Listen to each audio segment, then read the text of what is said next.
How's it going? I have 3 little stacks of science fiction and a couple of fantasy books to talk about that I think are interesting, some of them at least. This one I found very interesting, surprisingly so. Clarke is someone who is kind of come and gone in my attentions. I like him well enough. One of the big 3 or big 4, sharing that limelight with Heinlein and Asimov and maybe Frank Herbert. Imperial Earth is a later book for Clarke, and he wrote it during a period of time where he was consciously recalibrating himself away from his standing career as a science fiction author, more towards something like a Carl Sagan type role or a Neil deGrasse Tyson kind of role, like a public science educator or television commentator, because of the success of the 2001 movie. And then the moon landing in 1969, he was a talking head on TV commentating on science and the space program. And he was kind of moving towards a more nonfiction oriented, educational kind of public persona. And he wrote this, thinking that this would be his lasting legacy.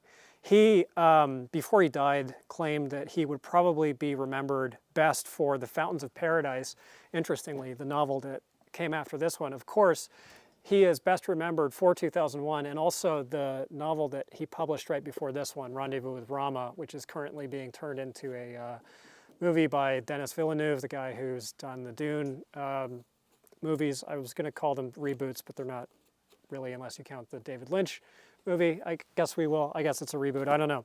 So this is told in the style of a travelogue of a human man traveling back to Earth for the quincentennial celebration of the United States in 2276, and is going to be addressing Congress. Does not appear to be that well regarded as an exciting read, but notable in that it has a gay protagonist, a non-white protagonist. The President of the United States is a woman, and it's also a sympathetic portrayal of polyamory. And it was enough seemingly out of step with Clarke's other works on this front that it got brought up in an interview with Playboy in the 80s, where he said that this was the book where he basically just stopped caring. Or he addressed it as him feeling that there was a tension between Arthur C. Clarke, the private individual, and Arthur C. Clarke, the public individual and the public persona, and that there was a tension between the two, and that he felt that he constantly had to watch the things that he said, and that this was an example of him kind of letting his hair down. A book that has, I don't know, a little bit of a sad air in retrospect. Not that Clarke's reputation is really in need of rescuing. He's one of the most highly regarded, decorated, and celebrated science fiction authors of all time.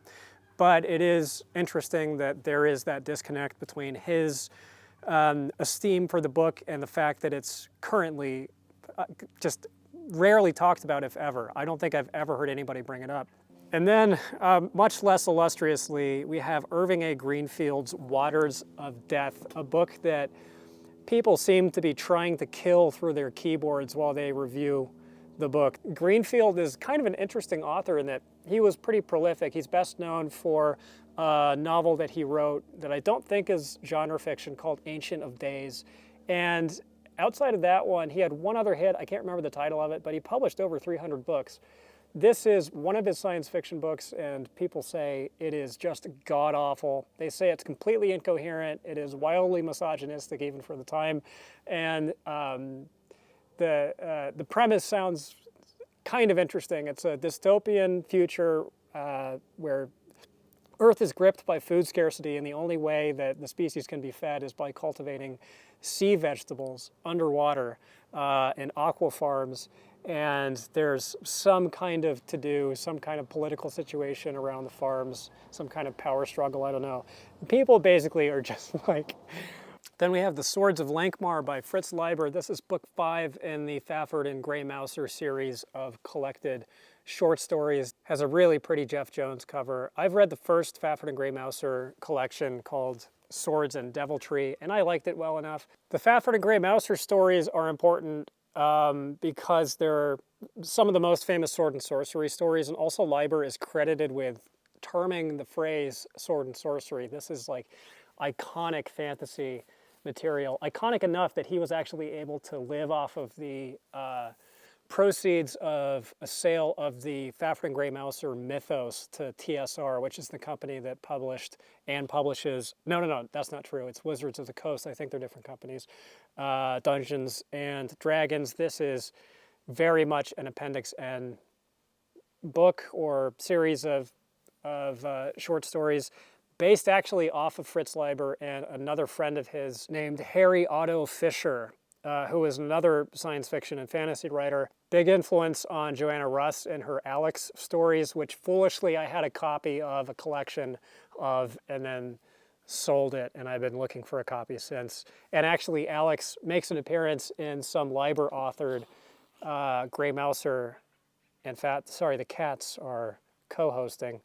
Leiber is one of those authors who wrote prolifically across genres, wrote a bunch of science fiction as well as this sword and sorcery material, wrote a bunch of horror, actually had a personal correspondence with H.P. Lovecraft for about a year and a half, right before Lovecraft died, and Lovecraft was one of the major voices in Leiber's life, encouraging him to keep writing. Much less well known is Paul MacTyre, author of Doomsday 1999, which is an alternate title for Midge, as it was originally published. And this is his first book, one of only 3 books that he published. He had a 40-year career as an English professor in Scotland. I believe he is a Scottish writer.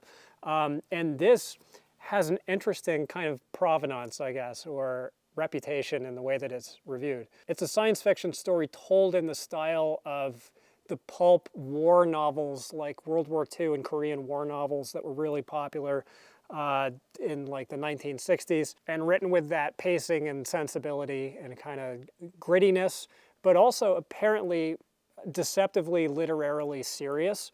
One person that I saw reviewing it claims that it's an interesting bridge between that kind of writing and new wave writing. Whether or not this book stacks up to that portrayal, I don't know. I haven't read it, but I would contemplate reading this. I think significantly less interesting is this book from Philip E. High. Sounds like a pretty boilerplate space opera thing about, well, kind of like Imperial Earth, I guess, about a human raised by aliens coming back to Earth and is greeted with distrust. There's some kind of, I don't know, political intrigue or something.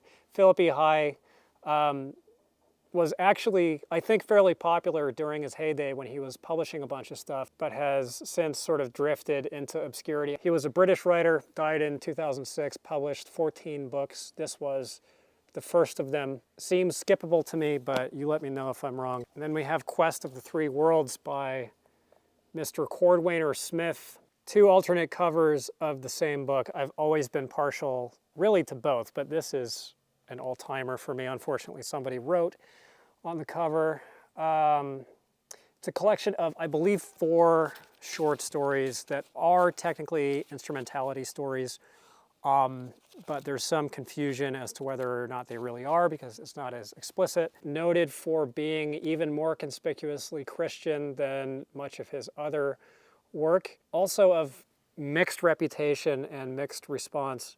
The first story sounds truly nuts. It's about a guy, the protagonist, what's his face, O'Neill, something O'Neill, who's the shared protagonist through all of the short stories, goes to a world made of gemstones to fight an immortal horse.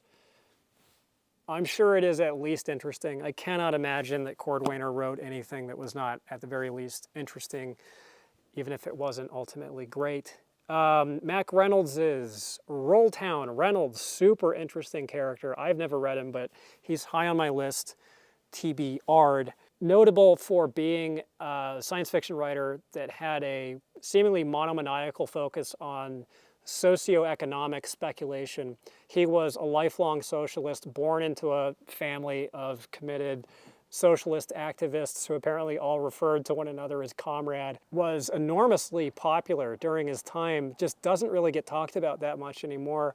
I don't think a lot of people consider him a great literary figure, but apparently just churned out this sort of political economy-oriented science fiction written with an explicitly, or at least conspicuously, left-wing sensibility. Takes place in a future America where the economy is actually a meritocracy, and those who can't hack it in the professional world receive government stipends, kind of like a UBI. Apparently this is a theme in a lot of his books.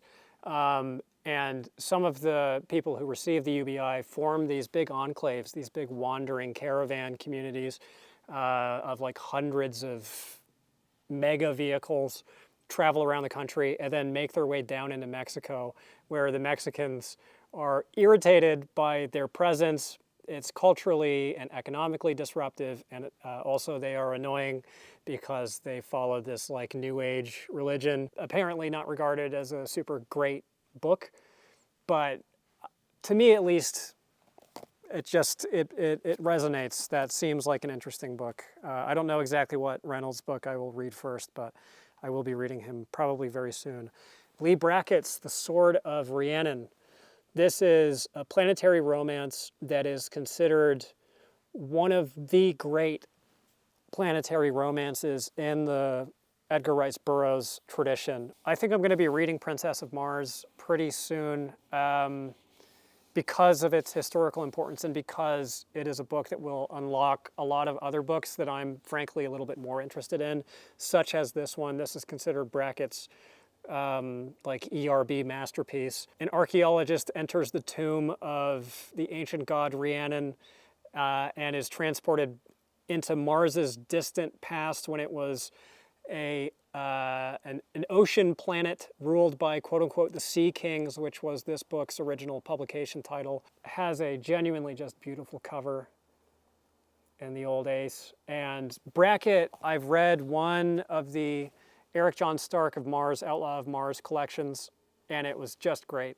The Moon of Gomrath by Alan Garner is a sequel to his first book titled, let's see if I can pronounce it halfway correctly, The Weirdstone of Brisingamen. That book was actually quite popular, as this one was, but the first one is considered a classic. He started writing it in 1956 after purchasing a country estate called Toad Hall, which is such a great place for a fantasy author to live.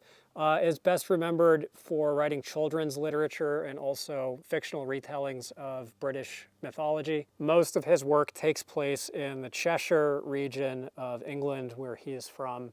And I didn't know this, but apparently there was such a thing as the Cheshire dialect, and he was persecuted by his teachers as a child for speaking it. And that sense of place apparently factors into most of his work, including this. And that is Jeff Jones' cover, someone who I have intermittently called Jim Jones. And maybe you can tell that is a Frazetta. And this is historically a very interesting book. Swordsmen in the Sky, edited by Donald A. Wollheim. That's the same Donald A. Wollheim for whom Daw Books is named, or after whom and by whom Daw Books is named. He was one of the most important editors in the history of science fiction, and arguably maybe the most important editor in the history of American fantasy, by way of his bootlegging of The Lord of the Rings in their first ever paperback publication. And there are differing accounts of this story. According to Wollheim, he approached Tolkien for permission to publish Lord of the Rings in paperback for the American market, and Tolkien is said to have clutched his pearls and said that he would never allow his work to be published in such a degenerate form as the paperback. And Wollheim indignantly went home and found a legal loophole that he felt would allow him to publish through Ace, The Lord of the Rings, and landed the company in a lot of hot water. And then Ballantine ended up getting the rights to publish Lord of the Rings, and I think The Hobbit as well, and made bank off of that. You can still find, if you're very lucky or you're paying very close attention, copies of those original bootleg paperbacks from Ace, which are really valuable, and it's actually worth looking at those covers just in case you ever run into them at a bookshop somewhere or a thrift store somewhere. If you find them, I would pick them up. I don't think no, I did see a copy of one of them one time, long ago. They're pretty scarce, but that original trilogy is the thing that kicked off the fantasy market in the United States, paperback fantasy market, that would later be served by Ballantine in their editions, but without that original bootleg, so the story goes, there might not have been a fantasy market in the United States in any meaningful way. The Tolkien account of this story is, he never called me, I had no forewarning at all, and they just went ahead and published them under their own power without my sanction. So, I don't know. Honestly, I'm actually inclined, as much as I like Wollheim, I'm inclined to probably believe Tolkien. Doesn't seem like it would be totally out of character for him to be a snob about paperbacks, but I don't know. Ultimately, don't really have a dog in that fight, per se. This is a collection of science fantasy, Sword and Planet, planetary romance stories that was fairly influential. According to George Saunders, who's a writer who wrote the Amaro series, Saunders portrays this as being important and kind of, again, cultivating a market for material like this in the United States. Says also that all the material in here is great, with the exception of the story by Otis Adelbert Klein, Vision of Venus. Also included here are Paul Anderson, Andre Norton, Leigh Brackett, and Edmund Hamilton. I had such a terrible time trying to read Edmund Hamilton in his space opera mode. I would like to give him a second chance because historically he is important. Maybe here, this might be one that I keep for myself. I think out of the ones that I've shown so far, probably this is the one that I'm most likely to keep. Wowie zowie, I have to fix the camera. Then we have The Six Fingers of Time, which is a collection of stories from Galaxy magazine named after the R.A. Lafferty story of the same title, included in here. Not credited anywhere on or in the book, but this was edited by Daniel Galouye, a science fiction writer and editor who doesn't really get talked about that much anymore by anybody except, unfortunately, Richard Dawkins. We won't fault Galouye for that. He was considered a good enough writer to win the 2007 Cordwainer Smith Rediscovery Award, selected by a panel of 4 judges, including Barry Malzberg. The science fiction encyclopedia entry for Daniel Galouye is basically like, well, he sure did write science fiction. So I would like to read maybe Dark Universe, which is his most famous work about people in a post-apocalyptic, post-nuke landscape living in underground habitations like underground bunkers, and one of the bunkers loses power, so everybody lives in perpetual darkness and divergently develop in their culture and biology to be like cave Morlock people. That sounds pretty cool. This one is full of material from people that I just don't really know. I guess Galouye has a story in here, Sitting Duck. Also Edward Wellen, Jack Sharkey, and Albert Teichner and C.C. McCapp are in here, and I don't know them. Then I wanted to show this off.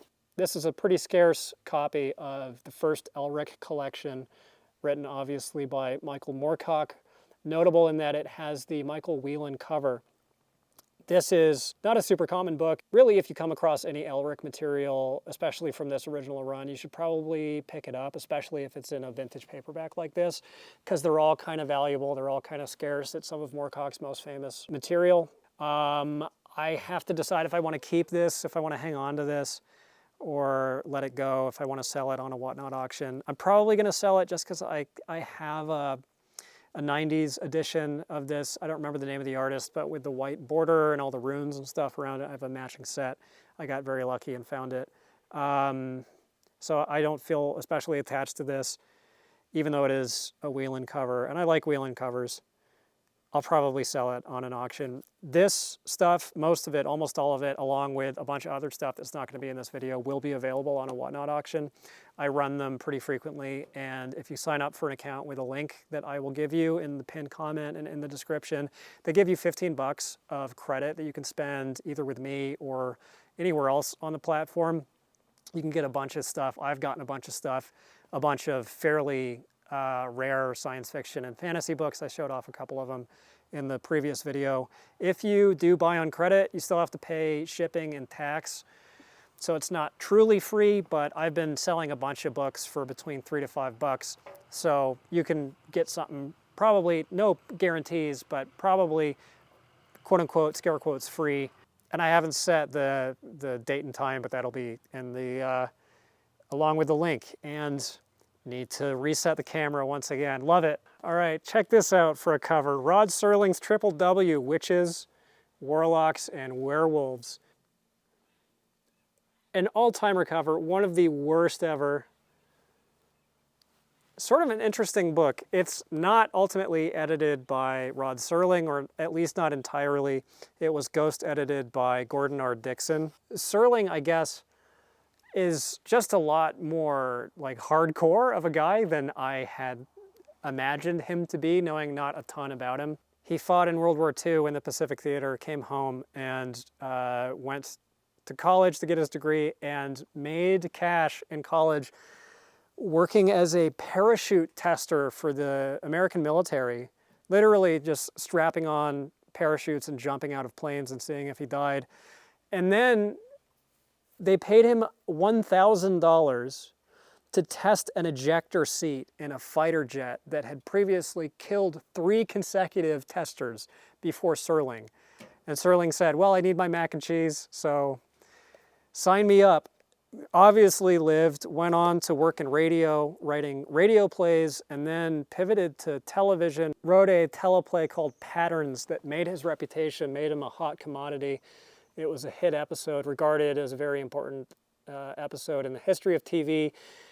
Parlayed that into Twilight Zone, into putting out his own stuff, because he apparently got so sick of studio interference done on behalf of advertisers to try to denude his content of a lot of its explicit anti-racist content, trying to kind of soften it around the edges and edit and remove allusions or uses of words that would invoke the products and services of the advertiser's competitors. And that is the context from which Twilight Zone comes, is Serling wanting to do explicitly political material on television and explicitly progressive material that was anti-racist, anti-war, then later put out these collections of short stories and anthologies that were tied in with Twilight Zone or like other related properties. But really, obviously, his legacy is being the major architect and host of Twilight Zone. And then sort of an oddity, a book I found called Riding Around in Rigs on the Lake, 2nd edition by Paula Thorburn. Is it Thorburn? Thorburn. It's a book about riding around in rigs on the lake and features a lot of color photos of rigs. Unfortunately, it is print on demand, and I would have preferred, obviously, to find a first print, but an interesting look into riding around in rigs on the lake. And then a Playboy Press science fiction anthology called The Future Is Now, edited by William Nolan, a British writer who's best known for writing in horror, also wrote science fiction, worked contributing pieces to Playboy among many other publications, and edited this that does not have very many reviews. It sniffs as new wave material. I don't recognize a lot of the names. That's not necessarily the reason why it's new wave, but what reviews there are basically people saying like, why is this shit so weird? People Machines by Jack Williamson, definitely not an obscure writer, but actually a fairly obscure book from him. This is a collection of his short stories that he prefaces with explanatory notes talking about literary devices and techniques that he uses in each story as kind of an edutainment sort of approach that was, I think, later borrowed by Robert Silverberg, who wrote a book called A Guide to Being a Science Fiction Writer or something like that, or How to Be a Science Fiction Writer, which is an alternate title of an anthology that he edited that was not entirely his own stories. I don't remember what the original title was, but it was the same thing where it was Silverberg kind of breaking the fourth wall and talking about craft. And Williamson was a writing professor as well, and some of the reviews are people saying that they had him as a professor and they gave them a copy of this book as part of the course curriculum. And people say that it's very good. And I've never read Williamson. That's a big list of shamer for me. He's one of the most important science fiction writers, especially from the early space opera period. was the Science Fiction Writers of America's second ever named Grand Master of Science Fiction. Number 1 was Heinlein. Very important personage who I want to read. Probably one of his better known books before I read that one. Pavan by Keith Roberts, considered one of the greatest alternate history novels ever written, and we are fully about to run out of sunlight. This won't be the final one, but I'm sorry if the cover sucks. The cover doesn't suck. The cover's great, but if you can't see it, I apologize. Keith Roberts was a British New Waver, was reportedly very difficult to work with, had very contentious relationships with his editors and publishers, is really remembered for this book. His first book was a quote-unquote cozy catastrophe book called The Furies, written in the style of like a John Wyndham, and this is much more experimental. It's like an episodic or mosaic novel written about an alternate history in which Queen Elizabeth I is assassinated, which leads to the Catholics taking control of England and subsequently all of Europe and by extension the New World, and the Pope becomes sort of a god emperor, so to speak, becomes a person of both religious and total secular authority, and is supposed to be an incredible book, has been on my TBR for a very long time. Roberts apparently was a self-described political conservative, but I will give him a shot. Mack Reynolds, Amazon Planet. This is book 5 or 6 in the United Planets series, which I can find essentially no documentation about. If someone can fill in those blanks for me, I would be appreciative. Also, does anybody know who this cover artist is? Because I don't, and the internet doesn't. Cannot find the name of this artist, and IMO, that is a great cover. This is about an agent who goes to investigate rumors of male slavery on a matriarchal planet, the quote-unquote Amazon planet in question, and then the plot apparently goes in unexpected directions. 1 Million Tomorrows by Bob Shaw and an Ace Science Fiction special. I think, yeah, it's an Ace Science Fiction special. It has the Diane and Leon Dillon cover. The premise is there's an immortality treatment you can get one time, lasts forever, is irreversible, but you pay the price of, if you are male, no longer being horny. It deactivates your gonads. If you are female, however, you remain horny. What would a world look like such as this? Would that be interesting to read about? George H. Smith's The Second War of the Worlds, obviously pastiche of War of the Worlds by H.G. Wells. This is actually a sequel to another book that he wrote that takes place in an alternate universe where like Earth is at like an 1800s level of steampunkiness, and Avalon exists, which is the setting for the King Arthur mythos. And after the events of Wells's book, the Martians phase into this alternate universe after inoculating themselves against pathogens like Earth pathogens, and then launch their invasion of this alternate reality Earth where there is also magic. And there's a cameo from 2 other famous literary characters that I won't spoil, as some of the reviews potentially spoil, that I read. That is, I don't know, it makes me cringe, but I think mileage probably varies. It definitely sounds like an oddity. George H. Smith was prolific, wrote under a bunch of pen names, wrote over 100 books, but this, I think, is his best known one. Hard to Be a God by the Strugatsky brothers in the DAW. I don't know if I can bring myself to sell this, even though, do I still have a copy of the Masterworks? I picked it up at a bookshop in Thailand while I was traveling and read it. I don't remember if I sent it home or not. I don't think I did. So maybe I don't have a copy. This is a different translation, and apparently an inferior one to the one that I read, which is by Elena Bormashenko, who is the same translator who did the version of Roadside Picnic that I read, which is translated directly from Russian to English as opposed to Russian to German to English, as this was. This is the translation from the 70s by Wendane Ackerman. Similar thing happened with a bunch of Stanislav Lem's works. They got translated to English from French translations, I think. And I actually saw some like side-by-side comparisons of the text in this versus the more recent translation. And there's pretty clearly a big upgrade in quality and clarity.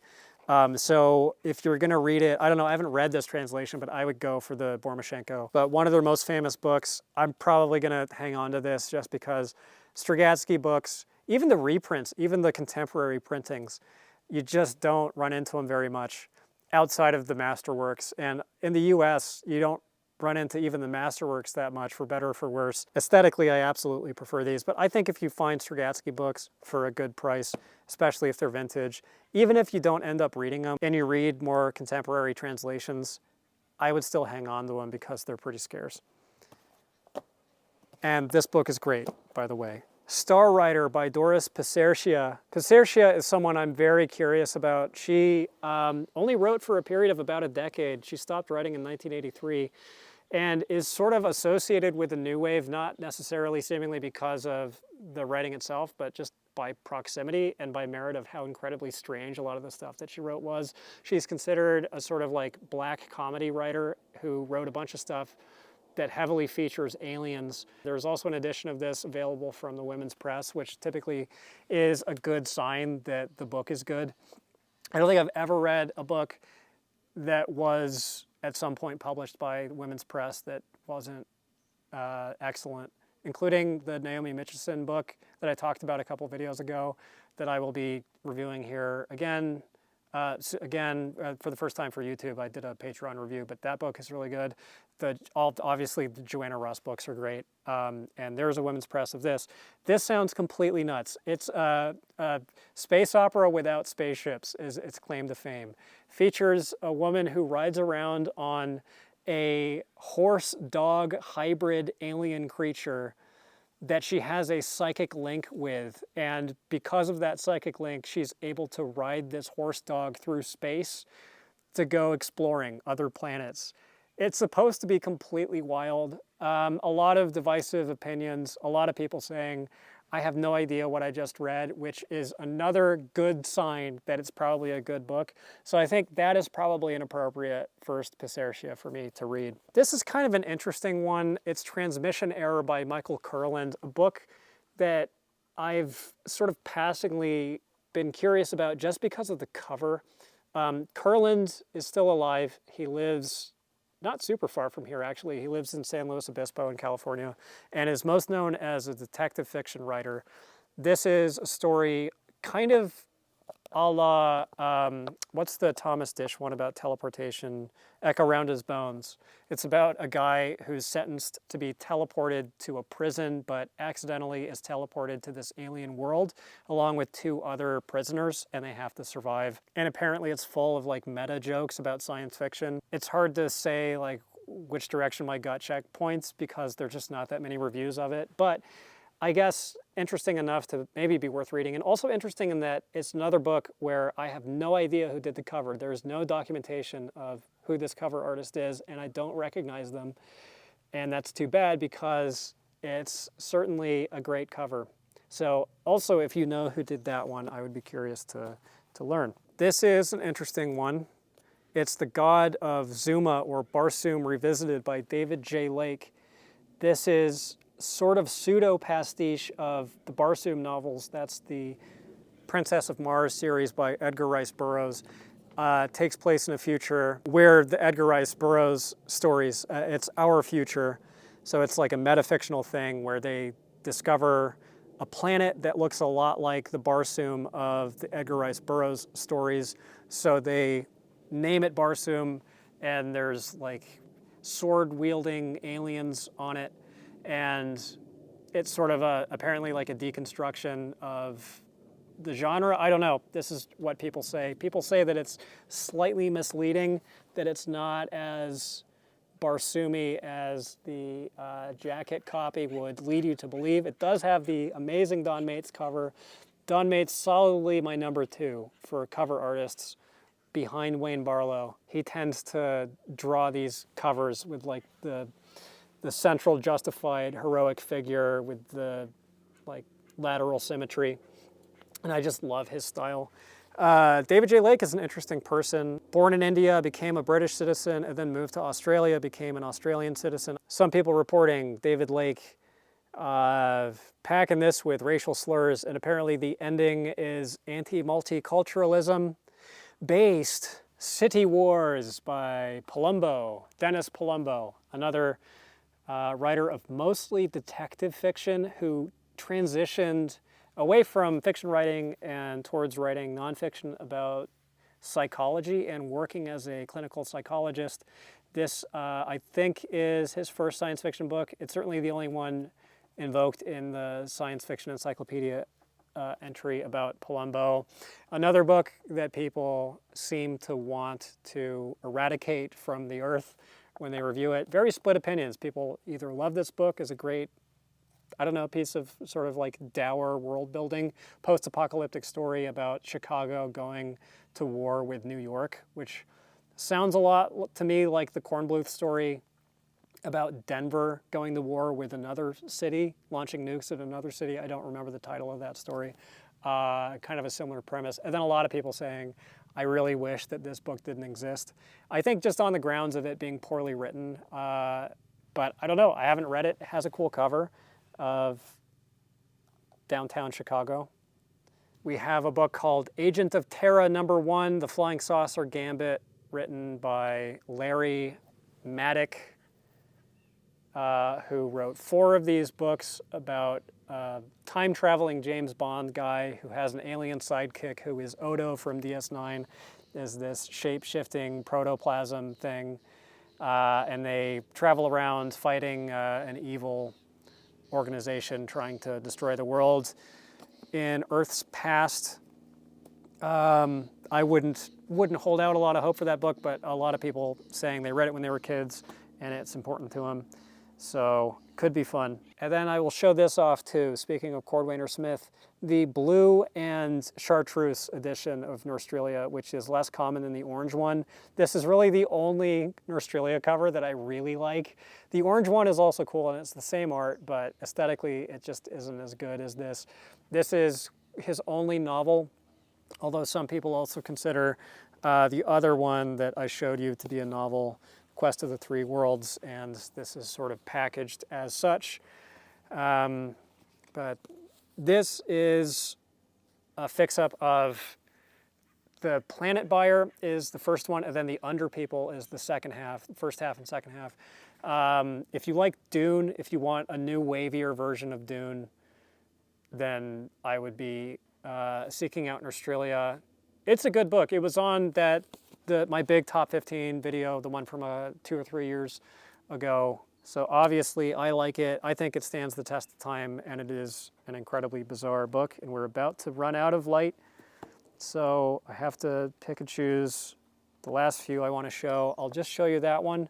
I've talked about it already. Excellent book, John Crowley's Beasts. Underrated book. If you find a copy of this, get it and read it. And There Goes the Sun. We will end on John Crowley. I have a couple more of not great consequence sitting here. So thanks for watching. If you want more content, I have a Patreon that costs $5. I upload there all the time. I review books individually, typical runtime between like 15 and 30 minutes per book. And I work really hard on those videos, so if you want more stuff from me, there's a link to that in the description, and or I'll see you on the Whatnot auction, and or none of the above, and I'll see you on the next YouTube video, which should be pretty soon. All right, thanks for watching.